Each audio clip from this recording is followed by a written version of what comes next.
വേണ്ടി ഒന്നും പറഞ്ഞില്ല എന്ന് പെങ്ങൾക്ക് പരാതി വേണ്ട.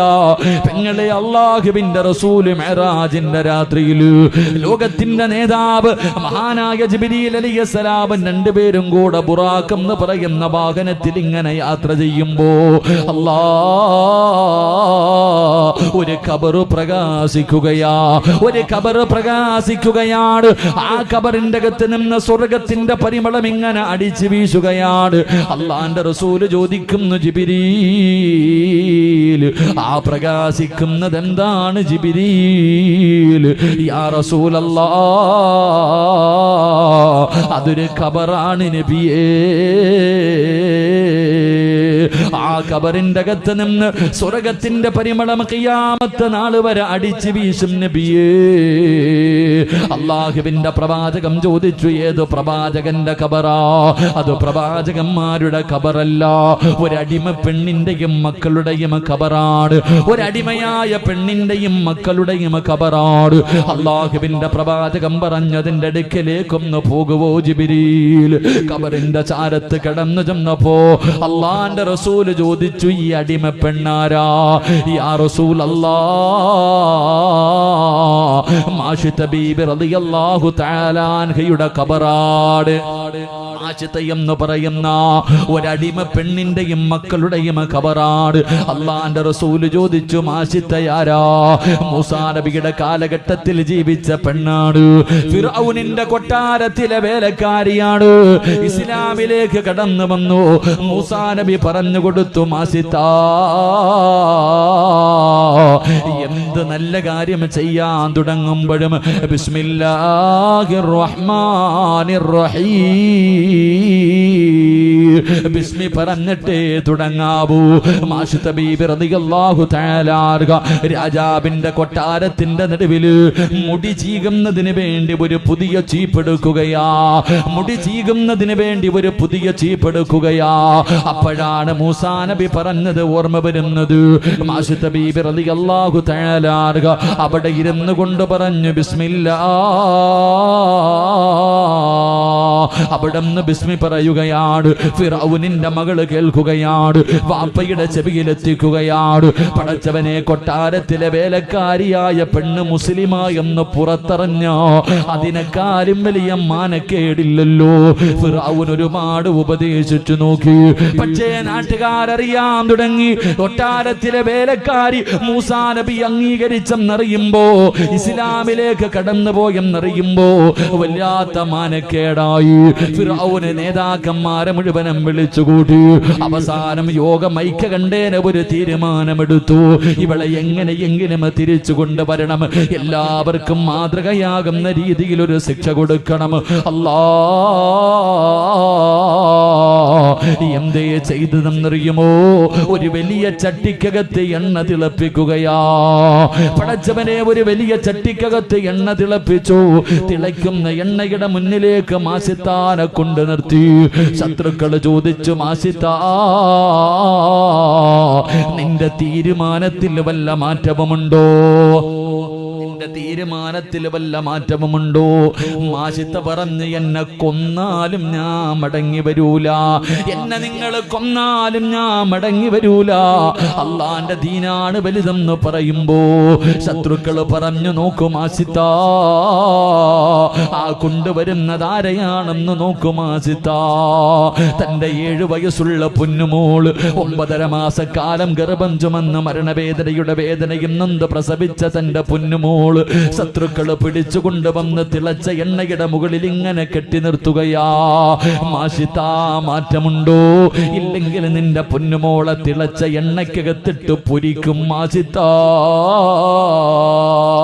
മാഷിത്ത ബീബി റളിയല്ലാഹു തആല തന്റെ പൊന്നാര മകളെ കെട്ടിപ്പിടിച്ച് ചുംബനം കൊടുത്തിട്ട്, എന്റെ പൊന്നുമോള് കരയല്ലേ, നമുക്ക് നാളെ പടച്ച റബ്ബിന്റെ സ്വർഗത്തിൽ വെച്ച് കാണാ. തന്റെ പൊന്നാര മകൾക്ക് ധൈര്യം കൊടുത്തിട്ട് തിളച്ച എണ്ണയിലേക്ക് യാത്രയാകുകയാ. അല്ലാഹുവേ, ശത്രുക്കൾക്ക് വല്ലാത്ത ദേഷ്യം വന്നു. 2ാമത്തെ കുഞ്ഞിനെയും കൊണ്ടുവരികയാണ്. ഇതുപോലെ നിർത്തിയിട്ട് ചോദിച്ചു, മാറ്റമുണ്ടോ? മാഷിത്ത പറഞ്ഞ ഒരു മാറ്റവുമില്ല. രണ്ടാമത്തെ കുഞ്ഞിനെയും എണ്ണയ്ക്കകത്തിട്ട് കരിക്കുകയാ. മൂന്നാമതായി കൊണ്ടുവന്നതാരെയെന്നറിയുവോ? പാല് കുടിക്കുന്ന പൊന്നുമോ.